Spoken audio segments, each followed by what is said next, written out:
Thank you for joining us for this webinar, and special welcome to our speakers who we can see on the screen now. We've got Rachel from ETM and Danny from Indeed, who are also our lovely event partners for this webinar session. As some of you may know, this webinar was originally meant to be a breakfast event. However, we have had to change it in the current environment and circumstances to a webinar session. So thank you everyone for coming along and joining us on this webinar. My name is Natasha Priya-Cannon. I'll be bookending your session today. So I'll do the introductions, I'll do the final comments, and I'll also do a little bit of Q&A in between. But the main crux of this webinar will be presented by Danny and Rachel as well.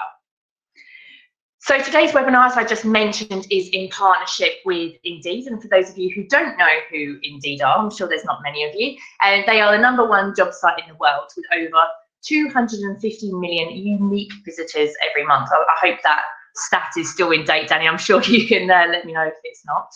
The title of today's webinar is Tackling Your Talent Strategy. So attract, upskill and retain, which is a huge topic and one I'm personally looking forward to. Throughout the session, we will have some polls, which will be on the right-hand side of your screen if you just scroll over to the section. And you can also ask questions at any time throughout. We will be posing those questions at the end of the webinar once Rachel and Danny have presented. But at any point, if you have a question, just feel to pop it in there and we can ask those at the end. We will be recording this session, and on the right-hand side, we'll be recording it, and at the end of the session, we will be sending out the final recording to you guys as well. So we look forward to that. But without further ado, please let me introduce our first speaker, which is Danny. I'll switch myself off so you can just have Danny's face for you. But over to you, Danny, and enjoy the session as well. Lovely. Thank you so much, Natasha, and good morning, everyone. I see in the People tab lots of familiar names and companies, which is wonderful to see. Some new ones as well that I haven't worked with. Hopefully you're seeing my presentation now.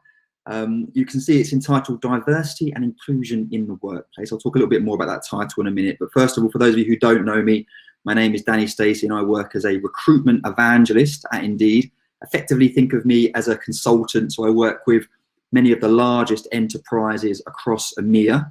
And have done so for the last 6 or so years in my time now at Indeed and prior to that when I was at LinkedIn. And my role really is just to help companies be as successful as possible, from end-to-end talent attraction strategy, thinking about things like employer brand, content. And what was interesting with the pre-event survey that most of you completed, when we asked you what are you most interested in hearing about, what's top of mind, and I do appreciate you completed that survey in a probably slightly different climate to now. We were seeing diversity inclusion creeping in quite often. So we thought we'd put together a piece of content around 20 minutes long to try and look at some of the best practices that are already happening out there and how you can be more successful. So let's make a start then. Now, UK unemployment is the lowest it's been in 44 years, just approaching 45 years now, actually. I appreciate, again, the current climate means that might not feel the case. Where we see the booms in grocery jobs, we are seeing the gloom across a lot of other sectors and industries. So I do take that into account. I did create my slides before the pandemic got to the point that it's at. But certainly long-term unemployment is very, very low. So companies, of course, having to think a little bit more creatively about the way they go and hire. Now, I'm going to ask you all a question, get a little bit of engagement straight away from you all. So if you go to the questions tab on the webinar, hopefully you're able to ask a question. But rather than ask a question, I'm going to ask you one, and I want an answer. I'm going to ask you, do you have any KPIs in your business around diversity hiring? And the answer I'd like from you is either no, because it's probably not on your roadmap just yet, or soft. So you have some soft KPIs around attraction of diversity groups that you'd like to have, but maybe they're not hard KPIs just yet. Or you do have hard KPIs. You have set numbers that you need to hit. Maybe it's looking at gender balance across leadership roles, something along those kind of lines. So give me a hard, a soft, or a no over in the questions tab, please.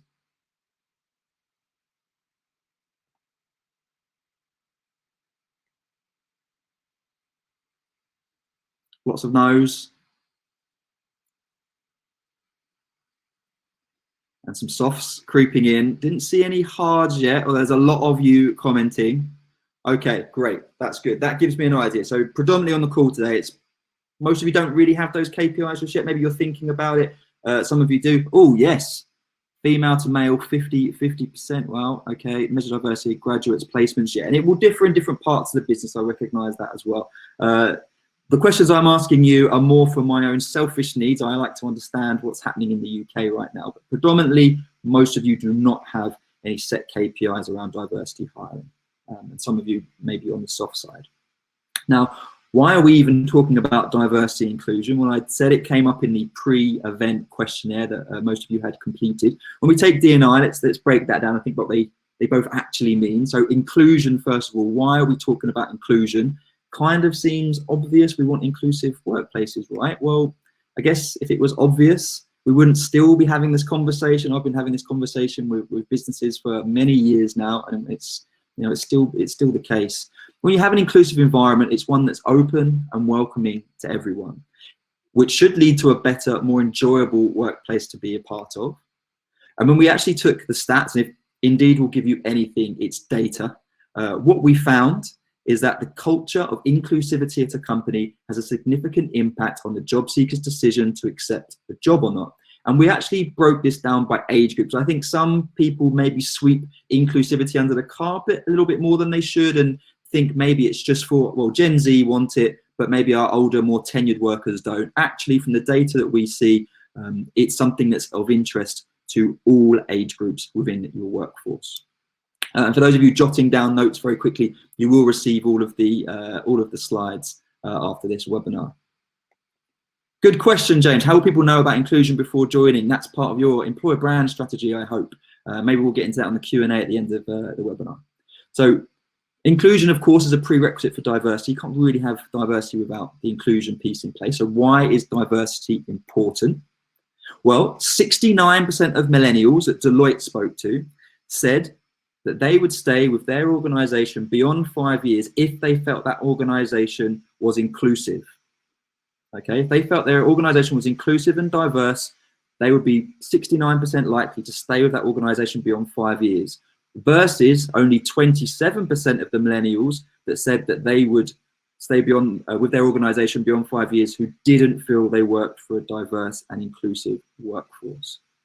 Now, again, I'm focusing on a particular age group there, but how interesting to see that over 2/3 of those millennials are not going to be staying with you more than a year or two if you don't have an environment which feels diverse and inclusive. And Ann Jenkins, CEO of AARP, says that both the productivity and the performance of your teams will improve if you have a multi-generational workforce. I know often when we think about diversity, we talk about gender, we talk about ethnicity, we don't always talk about age. And I think it's important, which is why I included a bit of a nod to it in my presentation. In fact, I went one step further, and what we found, speaking to a lot of organizations, is that only 8% of them include age as part of their formal diversity and inclusion strategies, which is far, far too low. And I question you to have a think about your current strategy right now. Those of you who even have some soft targets, I wonder if any of those targets are around age at all. Probably not. Now, we've seen tons of research which tells us if you have a diverse and inclusive workforce, it's going to lead to better decision making. You're going to have more innovation. You're going to lead to better hiring, so you have more diverse interview panels, for example. And it's going to lead to better products and services. If you can have a workforce that truly reflects those customers that use your products, use your services, then in turn, you're more likely to have a better commercial success. Okay, where's he going with this? That's a crash test dummy. You're right. So back in 1978, what happened was the safety rating was introduced, initially in the US and then across different parts of the world. Safety rating was from 1 star to 5 star. Big part of the safety rating was, of course, the seatbelt and how the seatbelt functioned in the vehicle. So everyone went out, and if they're buying a vehicle, wants to buy one with a 5-star safety rating. Unfortunately, the crash test dummy that was chosen to be used, and some of you will know this story, was a 5'9" crash test dummy that weighed 195 pounds. That was the average height and weight of a male in the US at that time. They didn't use a second crash test dummy to represent a woman. They'd spoken about it, but due to costings, due to timings, they went with a single crash test dummy. They didn't have representation of females. And what did that mean? Well, unfortunately, it meant that seat-belted drivers in actual crashes had nearly a 50% chance or higher chance of serious injuries than belted male drivers in comparable collisions. Now, if that is not compelling enough to think about diversity and inclusion, then maybe this will be. If you need to go back to the wider business and you're asking for resources, asking for investment towards having a more diverse workforce, this should help you move the needle, because what we've seen here, what McKinsey have shown us, is that having both gender diversity and ethnicity diversity across your workforce will lead to an increase in your financial performance. Okay, so we looked at 3 critical moments along the talent attraction journey. Focusing on the traction, we looked at sourcing, screening, and evaluation. Let's talk about sourcing initially. 14% of job seekers in the UK always or almost always look for a personal or professional connection to refer them in. Okay, some of you have been referrals. When I joined LinkedIn, I was a referral, and I went on to refer someone into LinkedIn. Some of you will have referred others yourselves into your businesses. And actually, when we speak to employers, they tell us the same. Over half of them actually rely on referrals to fill applicants, particularly in certain harder to fill roles, maybe like tech, for example. They're relying on referrals and have really robust referral schemes. 70% of employers in the UK tell us that candidates that are referred tend to be qualified or extremely qualified. So we're viewing referrals as possibly better hires. The concern with that is that referrals, of course, benefit white men the most. So all else being held equal, if you are a non-white woman, you are 35% less likely to be referred than if you are a white man. So if you're having these robust referral schemes, and if you've got referral rates at maybe more than 50%, I would be questioning, are you just hiring more of what you already have, which is, of course, going to have an impact then on how you're able to build new tools and innovate. More to that, actually, if you're a referral, you get paid more. It tends to be that you probably know people within the company, so you know what they're getting paid. That helps you when it comes to negotiations. But even though you get paid more as a referral, as a male referral, you get paid a lot more than if you were a female referral on average. So be mindful of referrals. Now let's look at screening. We look at a typical CV. I'm going to ask you a question in just a moment. We look at a typical CV and we ask job seekers, how long do you spend updating your CV between each application? So not just one off, between each application. What we found, well, I mean, the numbers speak for themselves. Look at that, 17% of job seekers spending over an hour updating their CV between every application. So then what did we do is we asked job seekers, how long do you think recruiters actually spend looking at your CV? And here's my second question for you. I want you to put into the question box, how long do you think the average recruiter or sourcer spends reviewing a CV before deciding if it's a yes or it's a no?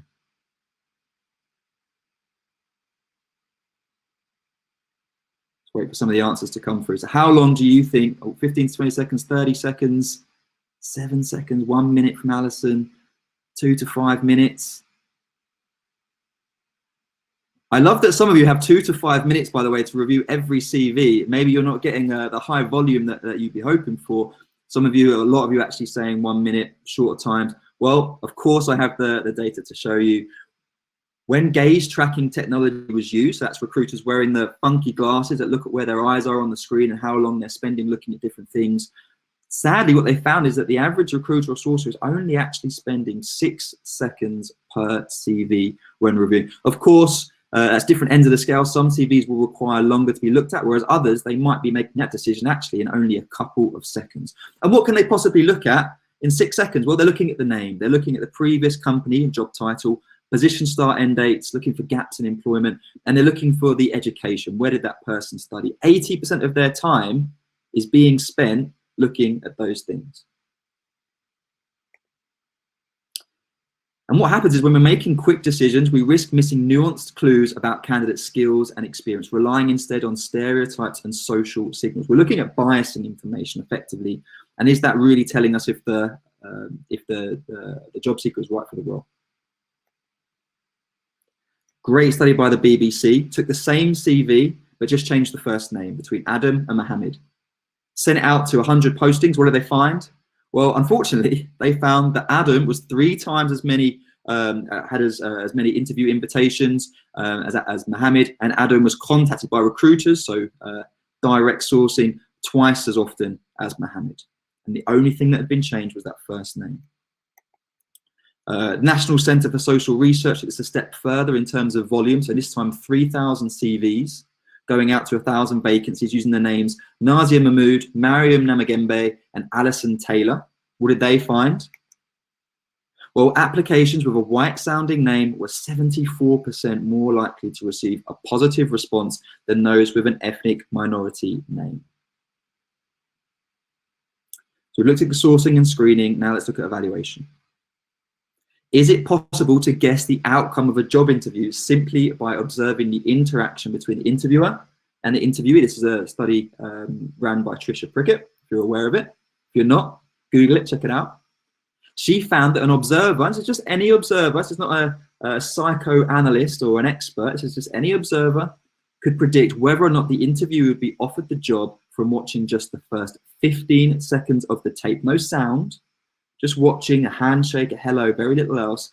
And they, very, very close to 100%, were able to know if that job seeker ended up being offered the role. Oh, wow, yes, I agree. Now, when it comes to effectively and fairly evaluating candidates, we still have a long way to go. But with a bit of help, when I say a bit of help, we've spoken to over 1,000 recruitment leaders globally. So these are individuals, senior in their businesses, responsible for hundreds of thousands of hires.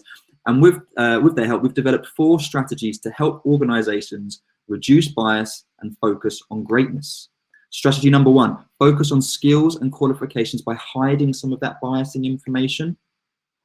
We need to structure decisions so we have access to valid information and minimize access to that appearance information. If you're not aware of Alexander Todorov, go and check out his studies. They're fantastic. A really good example of this is the Philharmonic orchestras. So until recently, these were made up almost entirely of men.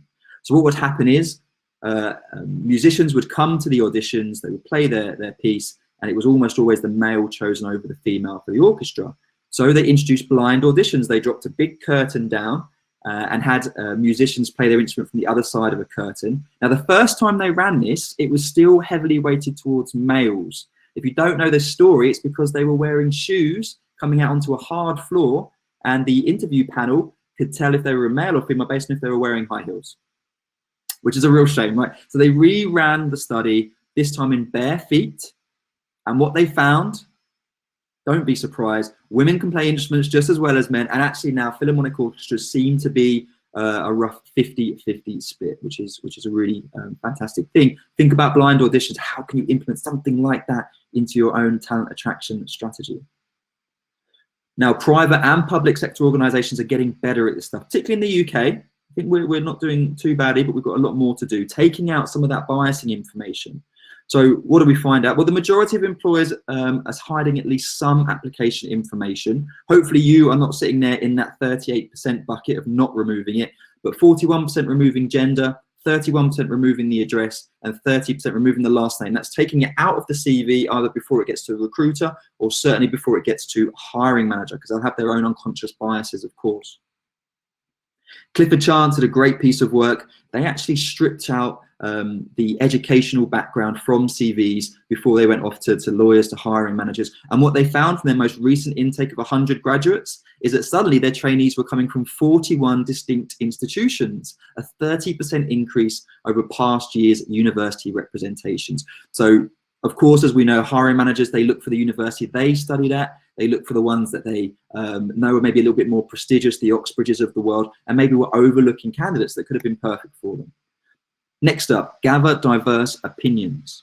Intel, really smart. What they did is they looked at all of their interview panels and made them require at least 2 women and or underrepresented minorities. And you can see the growth there of women or people of color being part of their workforce between 2014 and 2016. BBC, again, BBC do feature heavily in my presentation because they do some amazing things. Removing candidates' names, university details from CVs, we've covered that. Making sure at least 10% of apprenticeship slots are filled by people with disabilities, so that positive discrimination. Providing pre-application training to potential hires. I think it's understanding that sometimes your application process can be really tough and doesn't suit everyone. So giving an element of training to get everyone on the, I guess, a level playing field before making their application, and ensuring that interview panels are, of course, diverse. Okay, number 3, allow alternative candidates to follow alternative paths. Now, traditional CV-driven hiring process can lead employers to overlook great candidates. So we've got Flamingo doing some wonderful things, allowing those that maybe don't perform that well with a standard structured interview or just creating a CV, and instead being asked to talk about a brand that's had an impact on them through either a voice file, a video, written asset, using things like Snapchat, TikTok to create their own content, and then making a decision based on that.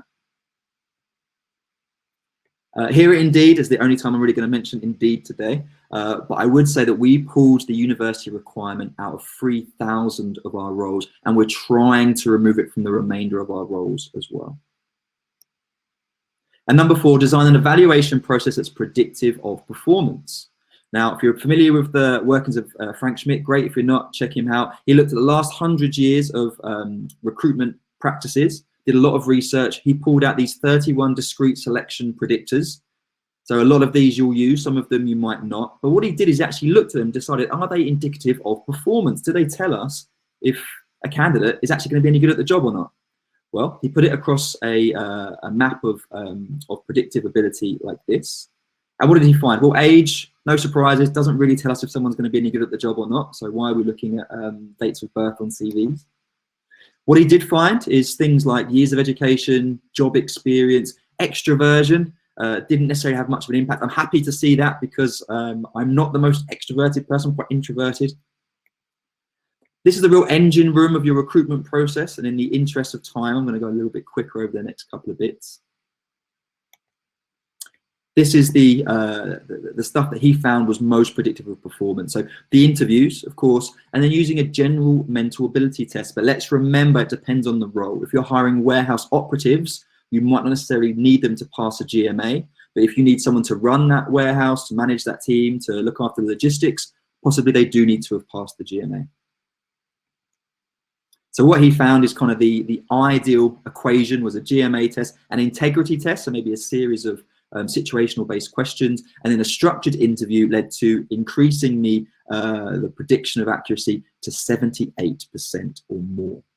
So what's the impact of implementing these 4 strategies? Well, if we focus on skills and qualifications by hiding bias in information, gather diverse opinions, allow alternative candidates to follow alternative paths, and design an evaluation that is predictive of performance, it's going to allow us to grow a more diverse and inclusive workplace and find and hire great talent, and in doing so, achieve greatness for ourselves and our organizations. Just to wrap up my piece, we're going to launch a poll now, if that's okay, Natasha.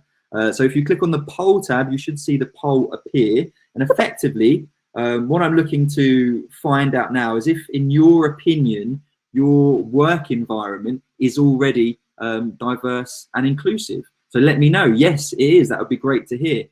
No, but you're getting there, you're getting close, or we still have a long way to go.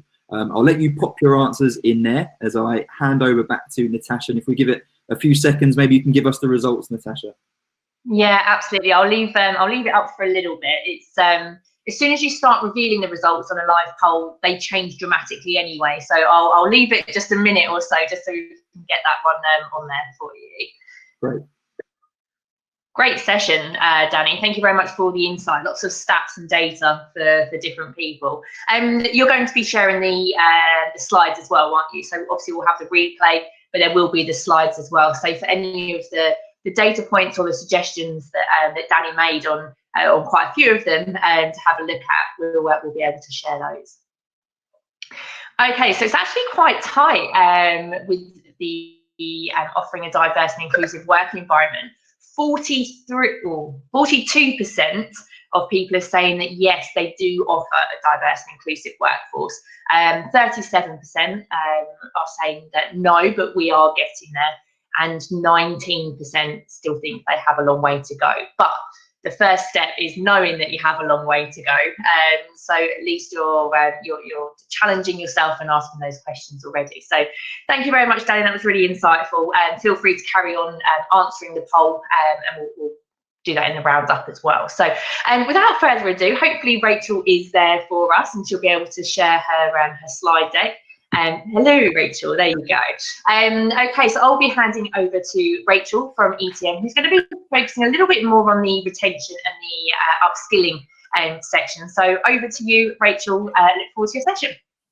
Perfect, thank you. Hi everyone. I'm loving that we are able to still do this in a slightly modified format and forum. So this is great. Really looking forward to connecting with you guys a little bit later.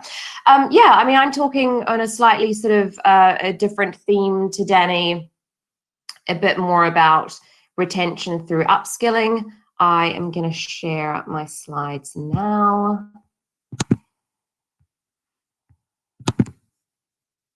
And I'm coming from a slightly different environment, a little bit underrepresented usually in these sort of forums. So I'm coming from a hospitality background, and just because it's slightly less people usually coming from this, I'll spend a bit more time talking about what that means, giving you a little bit more of a sort of a wider context into the hospitality industry, the challenges that we face, although they probably won't be too different from everybody, and obviously talking a little bit about what it means for my particular company. So I work for ETM. The things that I will talk a little bit about today: retention challenges, like I said, within the context of hospitality and within our group, and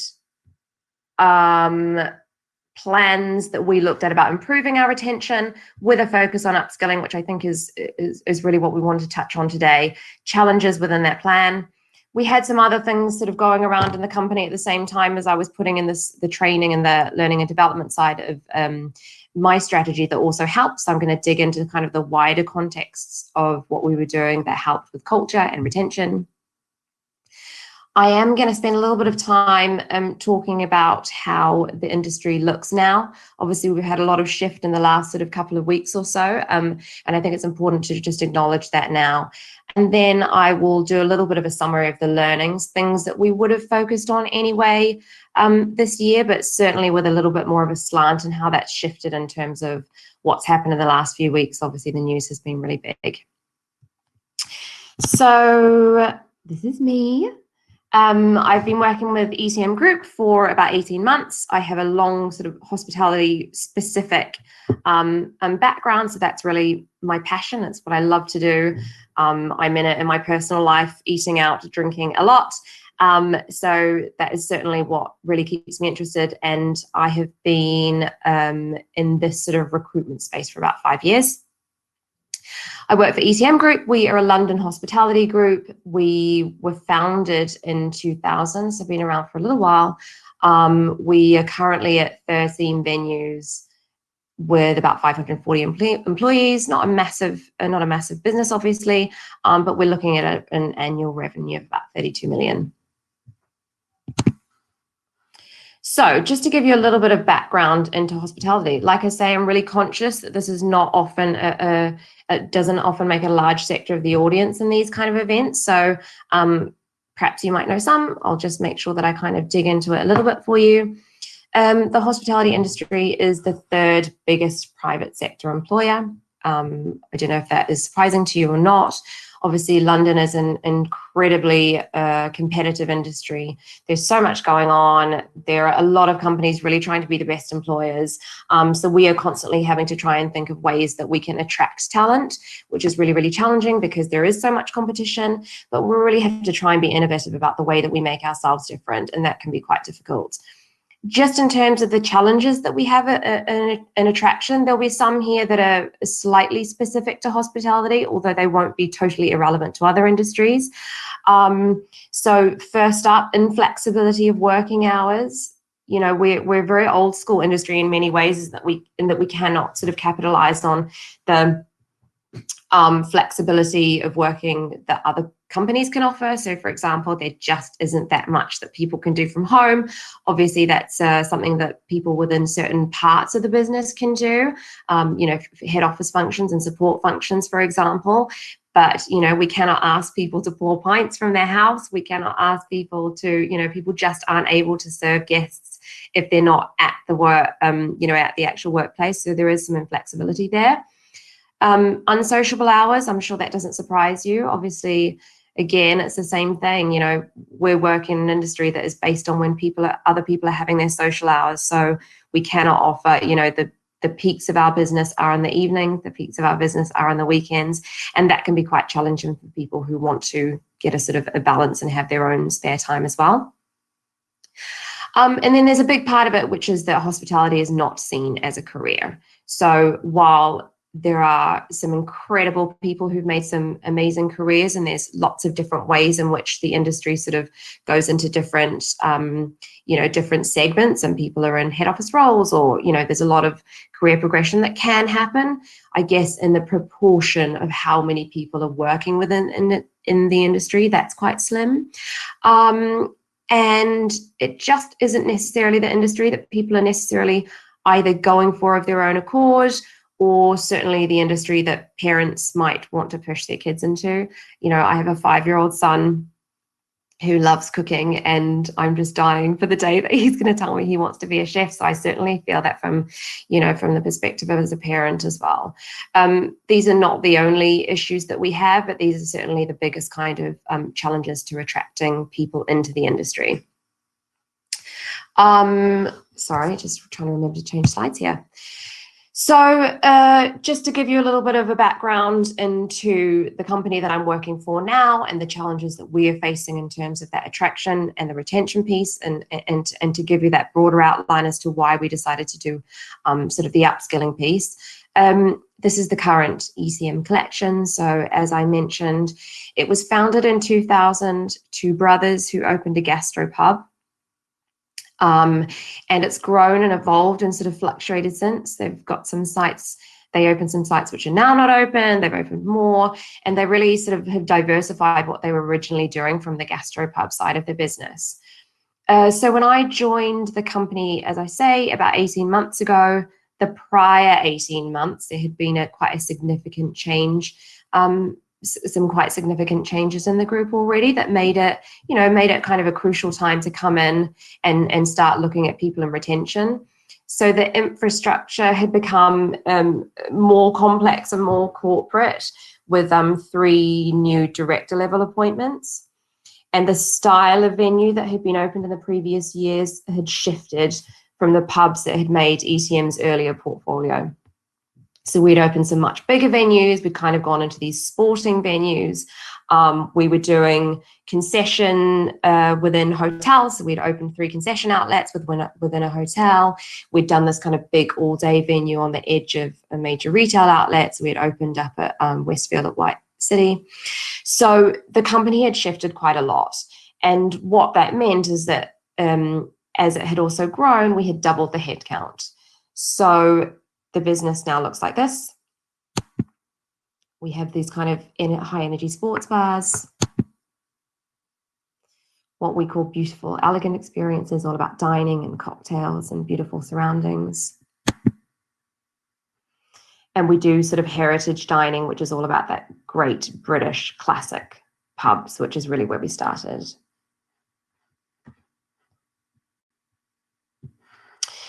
So when I came on, we had these changes, infrastructure had changed, the venues had shifted, or the business had sort of shifted in terms of what sort of venues we were opening, and the headcount had doubled.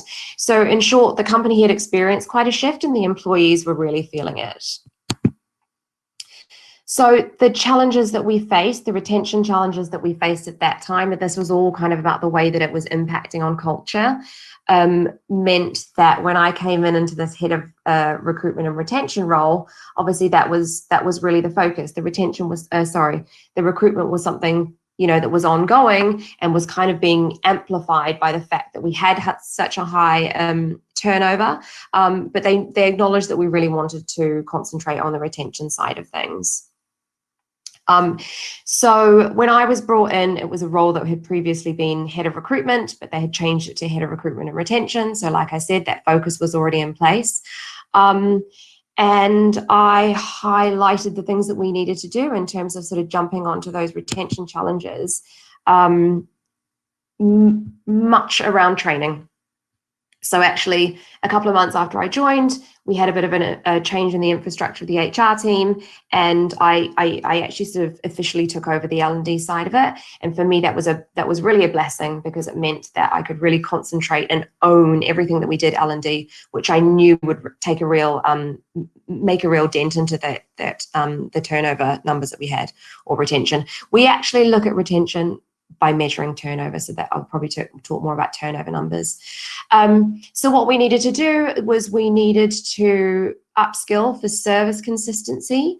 So it was about understanding that, in our hospitality business, we're really measuring ourselves by how consistent we are. And for that, it meant really making sure that we were upskilling our teams quickly so that we could offer that consistency and service, because it's such a competitive industry. We could only get ourselves to the top if we were constantly giving guests what they needed. It was about showing an investment to the teams. I think that the biggest crux for us is making sure that we get people to be loyal within that sort of 3-month pre-probation phase. So that's when we were losing a lot of our teams. So it was about showing investment and training and time and resource to them really quickly to hook them in. For me, there was a huge, big piece about increasing confidence on the job and getting job satisfaction from that. I think it's really easy to underestimate the fact that, people who work in hospitality and those frontline operational roles are in a really sort of public space when they're working. So if you're not feeling confident in what you're doing, you're feeling unsure, you're doing it in front of guests, you're doing it in front of people who may or may not react well to you. It's not like sort of being just stuck at your desk thinking, I don't know what I'm doing and who can I ask for help and what can I do? You could be potentially failing in front of a lot of people. So I think that was a big part of it for me. It was about making people feel confident in what they're doing as quickly as possible so that they could really start to enjoy their jobs. And once people are enjoying what they do, of course, they give more, they work in the best way, and you're getting the best out of them as well. And another thing that we found out is that through exit interviews, we realized that we were losing people in that kind of frontline mark due to them being not happy with their management team. So that really highlighted a need for us to focus on training and upskilling managers who were not operating as best as they could.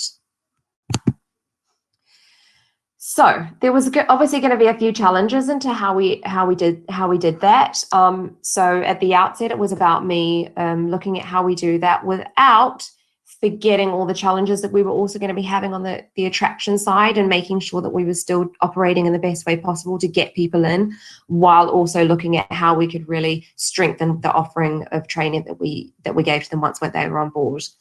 So the first thing was, we had to create a training structure for different style of venues. So while that doesn't sound, I guess, that they're too far apart, we're talking about different size businesses. We're talking about businesses with a totally different audience. We're talking about businesses who get their revenues from different centers. Some are very, very wet led, some are very food driven, and that impacts the style of service or the type of people that we have working in them.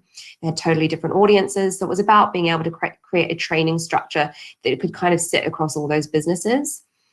We were also looking at creating training for a really skill-short candidate pool. So, as I mentioned at the beginning, the challenges that we have about bringing people into the industry and into the business, and competing with a lot of different companies within the same space. We're all fighting over the same candidates, and we're all fighting to widen our audience and bring in some candidates who potentially have no experience. That's kind of the level to which we're sort of having to diversify who we target our attraction at. So it meant that people are coming in young, not having that much work experience, or not having worked in hospitality at all, and it meant that they needed a lot of training. Back in the day when I joined hospitality, obviously, everyone who kind of came in already had experience, and that's shifted a lot in the last, decade or so, but certainly a lot more since things like Brexit, of course. We had a high level of vacancies, and that was due to turnover. So of course, it's all cyclical, and it's all sort of impacting on each other. So we had a high level of vacancies, and we were dealing with the fact that if we didn't start to fill them soon and quickly, that the venues would continue to struggle because they had gaps in their teams. However, what we didn't want to do was just bring in people, do that kind of panic hiring and bring in people that weren't going to have that long-term, that sort of longevity and success in the role as well. And of course, we were dealing with limited resources. So often when I come to these events and I interact with people from lots of different industries, I do get a little bit jealous about the kind of resources that other people have open to them, whether it be, you know, bigger budgets or bigger teams, that sort of thing. In hospitality, we're also always working really streamlined. So teams, budgets, absolutely everything. So it was about how we could look at achieving these different things, overcome these challenges, and do it with limited resources. You know, I guess I had 3 pieces of good luck and before heading into this kind of project is that, number one, I had a training manager that was incredibly receptive to my ideas and just ran with them and put in a whole ton of passion to really start this enormous project that we needed to do. I also had the second piece of good luck is also related to a team member. I had an amazing recruitment manager who had actually followed me from my previous company. And so she was able to just get into that whole recruitment side of things while I focused a little bit more attention to the L&D side because that was sort of non-existent. And she was really able to get on with her job and work in the same ethos that we had built up through a previous professional relationship. And the third thing is I had a very open and trusting leadership team that supported my ideas about how I would put all this into play. It doesn't mean I didn't have to, you know, present them with a really solid business or case study about how I would do this. But once they felt that their concerns or their questions had been answered, they really supported me in my vision. So that was amazing. Into going into kind of the wider spectrum of what was happening that also helped to support this. On the cusp of this growth, or as the company was sort of growing, the leadership team had already highlighted the need to kind of define the company cultures. So I came in to the business at this time as we were sort of pulling all that together and getting ready to launch it. And that was really key to everything that we've done since and all the training that I've put into place since. So we had these company values, which we rolled out into the business last year altogether through a series of roadshows that included everybody in the company. And from that, the kind of the values were born, and we were able to inject them into all parts of the business. So for us, that means we talk about excellence, higher standards, quality, and attention to detail. We go above and beyond to create exceptional experiences. Passion, we're alive with passion, energy, and enthusiasm, a love for life and hospitality. We are driven, dynamic, and creative.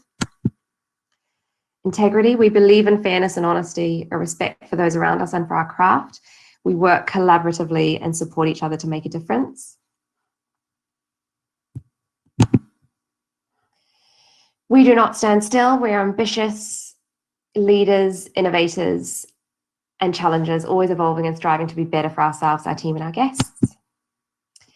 And altogether, that spells epic, if you haven't already noticed. So our values are epic, and from that moment, we sort of brought them into every element that we could.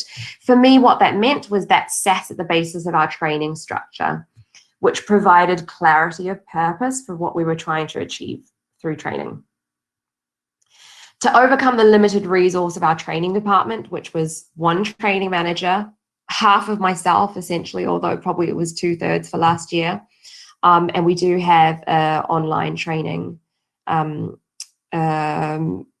system. But what we did is we created venue-specific training champions. So these are managers in place at every single venue, and they help deliver, facilitate, and coordinate the training for their own teams. They're the arms, hands, legs, and voices of our training manager, which allows her to reach a much wider audience and be more practical. And what we did is we implemented a training structure that got new team members fully operational within 2 weeks and operating at an epic level of hospitality by 2 months. And we call this training program Epic Generation. So as I mentioned before, we had highlighted that manager behavior was one of the reasons that teams were leaving. So we absolutely knew that we needed to put a lot of time and effort into our managers. And that was a lot about behavioral behavioral programs and sessions, which has been fantastic to really see people come into those and take a lot away with them, and we're seeing that kind of the management behavior start to change. So for the managers, we did a 12-week syllabus of training sessions, and they turn every quarter. So of course it's targeting managers as new as they come into the business, but absolutely for managers who are already in the business to attend. We call that Epic Masters. And then we have incredible general managers who run all of our businesses, and they operate hospitality businesses that have an annual revenue of between each of them, sort of between $500,000 and $5.5 million. So we run a program that I've just completed recently that was really successful, and that is aimed at driving their leadership skills, and that is called Epic Leaders. So beyond training, that was kind of the upskilling and the cultural and the behavioral changes that we needed to activate really quickly and get people confident in enjoying their jobs and getting employees really interacting well with their managers. But beyond training, we were implementing further initiatives that were helping to boost our culture and retention. So we launched an employee engagement app, and we call this Epic Hub. And this allowed all employees to access one platform and to talk and engage with each other and have visibility to colleagues that they wouldn't have had before. And it's created a sense of community through interaction. So while we're one company, we're different venues. Previously, there wasn't a lot of interaction, and now they have visibility to what's going on in the broader company. They can see their colleagues.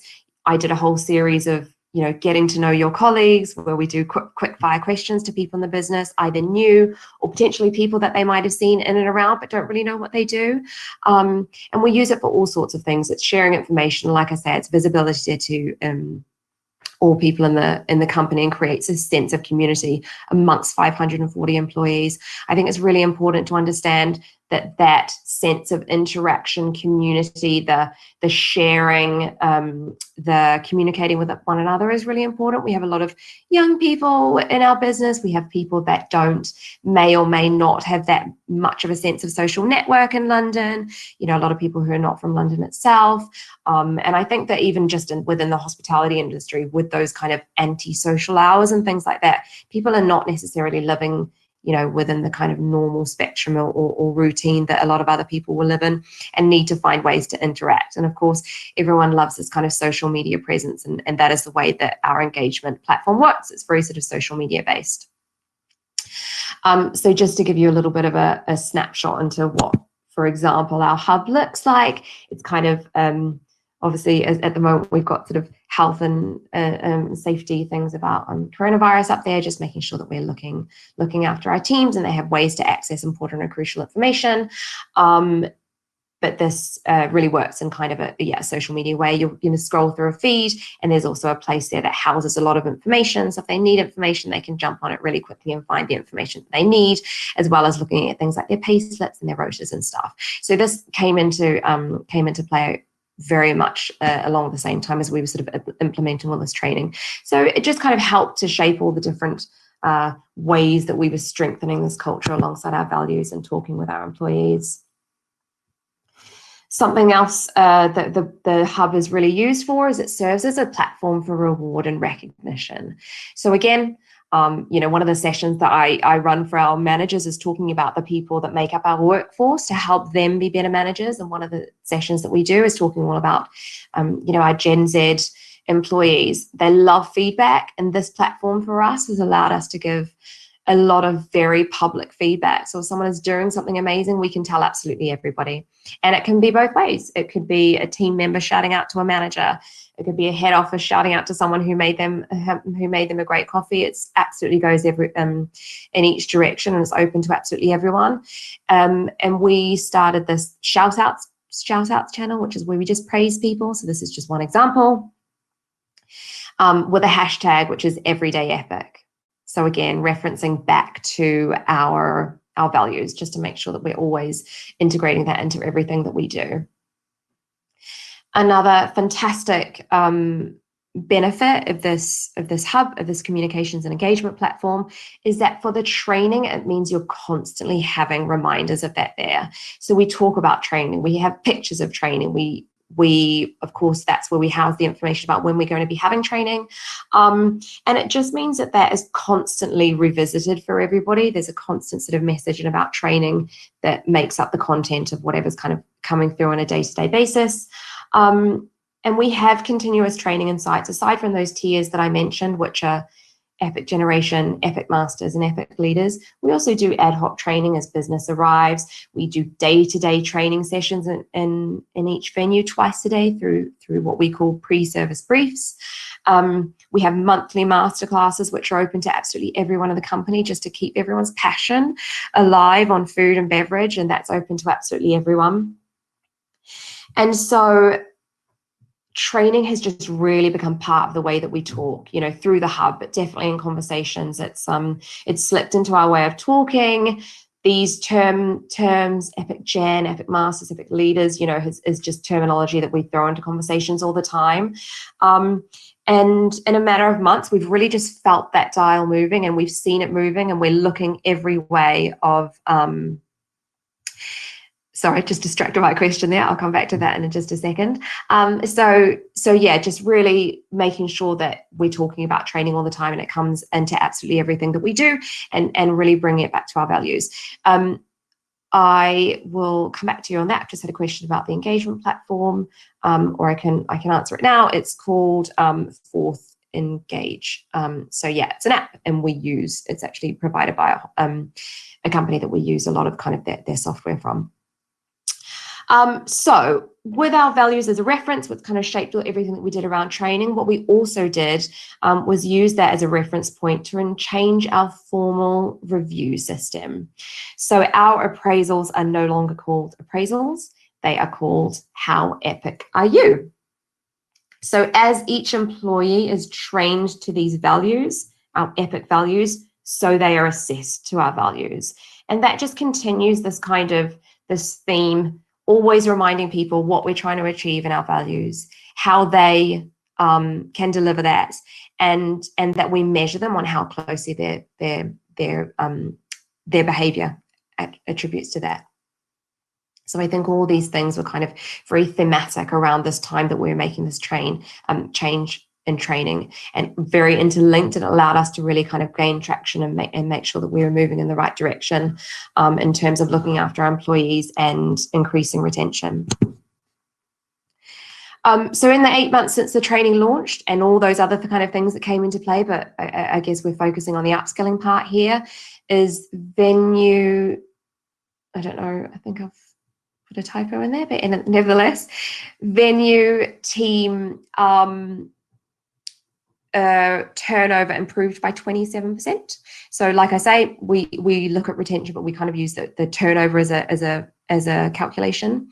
And the whole company's turnover improved by 28%. Now, are there improvements to be made? Absolutely. Last year was just kind of, was essentially, I always say, about getting us to kind of a very base level. We did a lot of work, but we were at such a kind of underperforming place in terms of training that it took us a lot of work just to kind of get to a very base level. So absolutely, there's things that we need to do this year, and we had already figured out what those were going to be. That the environment now scuppers it a little bit.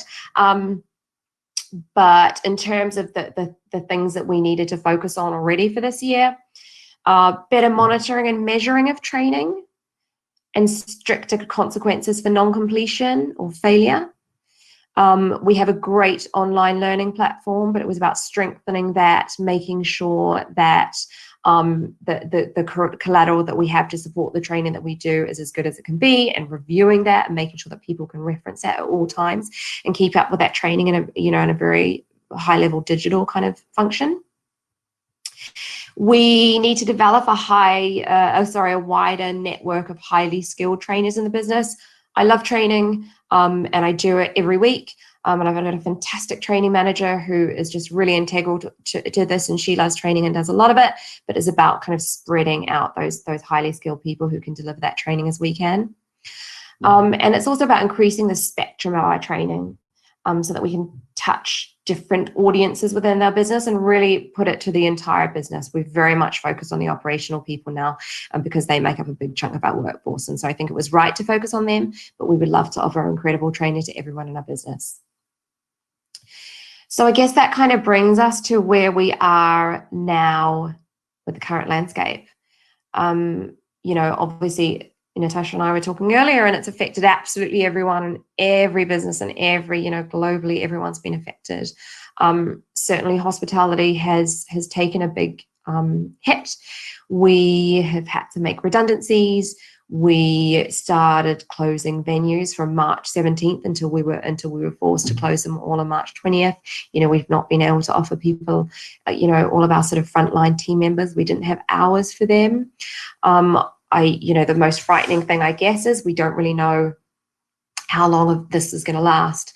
And we don't know the full impact, what it's going to look like in this sort of new landscape when we do reopen. I think there are some things that we can sort of anticipate in the meantime. We will need to learn to work with smaller teams. I think we will need to learn to work smarter. We are going to really have to work on hooking people in faster, to fall in love with their jobs, to fall in love with the industry in a smaller window of time. If they're people who are new to the industry, because that influx of candidates coming in and out of the job market is really going to slow. We're already dealing with the Brexit situation. But I think that the lesson that people will have learned in this time, that we're in now, is that hospitality is an industry they're potentially going to be a little bit scared of. It might feel really unstable. It might feel that it's an industry without protection. And we're going to have to fight that and put plans in place to really make our employees feel stable, and feel that they have a chance to, be in an industry that's not going to sort of drop them when the going gets tough. So I guess in summary, it's all about, putting some time now, thinking about how our employees are going to feel, putting some training practices in place for what it will look like in the new landscape. And I think there's going to be a lot to be said about talking with our teams in a way that feels transparent, that they can feel that they can trust us, in case we find ourselves in a position like this again, because this will have scarred everyone, and they want to feel that they can trust us and that their jobs will be safe. So I think there'll be a lot to do in terms of changing the way that we work and how we make them feel that. And I also think that, training will continue to be an absolute focus for us. As I mentioned, teams will get leaner. We'll have to work much more efficiently, and we'll need to get people up to speed really quickly. I imagine that once we do come out of this, this current period, people are going to be so excited to go out. So us as a hospitality industry, we're going to have to sort of get ready to open our doors and be working absolutely efficiently within a very short period of time. So there's going to be a huge pull on, recruitment, on training people up to speed really, really quickly. So training will continue to be really important, and we will have to train people to be really efficient. And we will need to, sorry, I keep getting distracted by questions.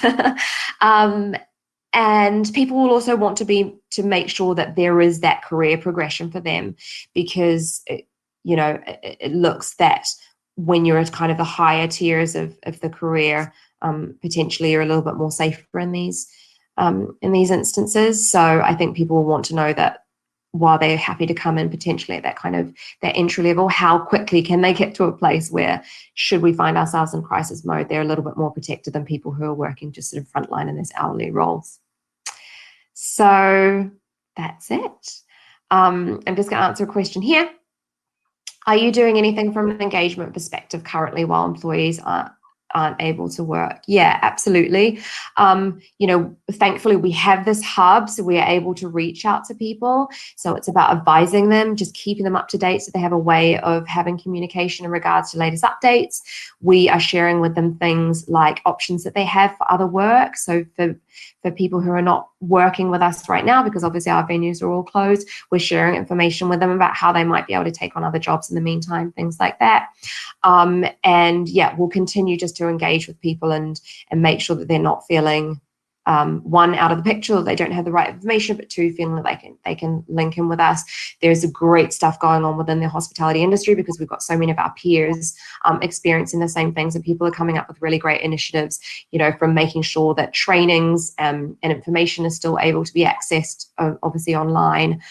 So of course we continue to talk with them, give them options, help them to feel safe. There's a lot of kind of well-being and welfare stuff that's coming into it. So day by day, we'll be continuing to make sure that we're having a strategy to keep people engaged. And I think actually the most important part of that is just to make them feel like they're not alone and they have the information they need and that they can reach out. And we've all got ways of still connecting, even if we're not seeing each other every day at work.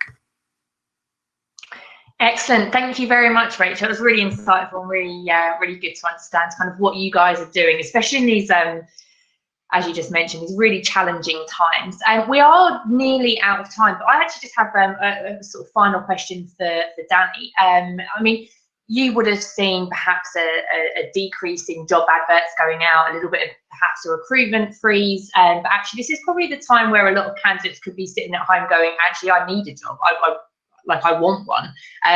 What would be your advice to any companies that are a little bit unsure as to what whether they should be attracting candidates, whether it's the right thing to do, the wrong thing to do, and how would they sort of ethically or morally go about it right now? Probably that's quite a big question for right at the end, isn't it? That's a big question with the few seconds I have left. But you're right. You absolutely need to be sensitive about the way you're going about hiring. I can certainly talk from a data perspective initially. So on our own platform, we haven't really seen a reduction in activity. So that's job seekers running job searches, what they want to do and where they want to do it. But what they're searching for has changed. So in the UK, since the kind of announcement of the pandemic, we've seen the searches for terms like remote working or home-based increase by about 104%. So more than double. That's for the UK. For those of you looking at after maybe the rest of Europe, places like Italy up by 186%, Spain up by 255%. They're a little bit further along their coronavirus journey right now. So I imagine our own figures will start to mirror that quite soon as well. I think now is a great time to kind of reset. It's great to be doing things like this webinar, for example, to be networking, talking to others outside of your usual workspace, and just start to think about, get yourself out of the tactical mode, out of that manager mode where you're looking a week or a month ahead, and start thinking about the rest of the year and what can you change, where can you be more efficient. Things like AI, I think AI at the minute is about to see the sun and really have its day, where those of you have already autonomy well built into your talent attraction strategies, you will be more successful. There's of course always needs to be a people person aspect to talent attraction, but where you can start to lean things out, you will be more successful. People are still looking for jobs. Where you have job postings, just look at the data. Are you still getting impressions, clicks, applies? If you're not, then maybe that industry or that job type isn't, but that maybe there's other talent pools you could tap into that you hadn't considered before. We talked a lot about the D&I piece at the start of the session, so pools of talent you might not have gone after before, but also think of it from an industry, to people that you've tended to hire have a particular background, and could you look into other talent pools from other backgrounds who maybe are currently working in an industry that's been a little bit more affected? Are there contractors you could be reaching out to? Are those working in food, beverage, retail, hospitality that you could be bringing into your company? This is a topic we could probably talk about for a long time, I would say. It could be a whole nother webinar. But my main answer would just be no. Certainly don't kind of turn everything off, even if you have to go through a hiring freeze or a pause, which sounds less scary. I would still be saying things like, your employer brand content, the way you're going to market, talking about what a great place you are to work. That needs to continue, because job seekers, when they come in for interview, one of the first questions they're going to be asking, one of the questions I would be asking if I was with a potential suitor would be, what did you do for your employees to support them during the COVID-19 pandemic? And if you don't have a robust answer to that, they're going to look elsewhere, because employees want to work for an employer that values them and looks after them. So the first thing you need to look at is looking after your own employees. We talk about attraction a lot. Let's think about the retention piece. Look after the talent you already have, and in turn, they will certainly look after you. Excellent. Thank you very much, Danny. Sorry for throwing that big question at you at the end. Unfortunately, guys, that is all we have time for today. We had some really interesting insight from both Danny and Rachel. I know Rachel was typing away to keep people there, so switch their camera off. But thank you very much to both of you. For any one of you that would like to reach out to either Danny or Rachel and ask some questions that perhaps you didn't want to put online, do feel free, offering out your services there, guys. But do feel free to reach out to them. I'm sure they'll be more than happy to sort of answer those questions for you. We will be sharing the replay. I think there was a few sort of technical issues for some people working on the home network, where there might be some kids playing PlayStation 4 or learning or doing whatever else it is that they should be doing. But we will be getting that replay out to you. If anyone needs anything, do feel free to reach out to us at In-House Recruitment as well. We are bringing all of our events online at the moment. So we've got a lot of different webinars, virtual conferences, lots of content, and lots of other bits and pieces as well. So thank you very much to everyone. Thank you very much to Indeed, our event planner, and to our speakers, Rachel and Danny as well. Hope to see you guys on another webinar soon. And yeah, stay safe, everyone. Thank you. Thanks.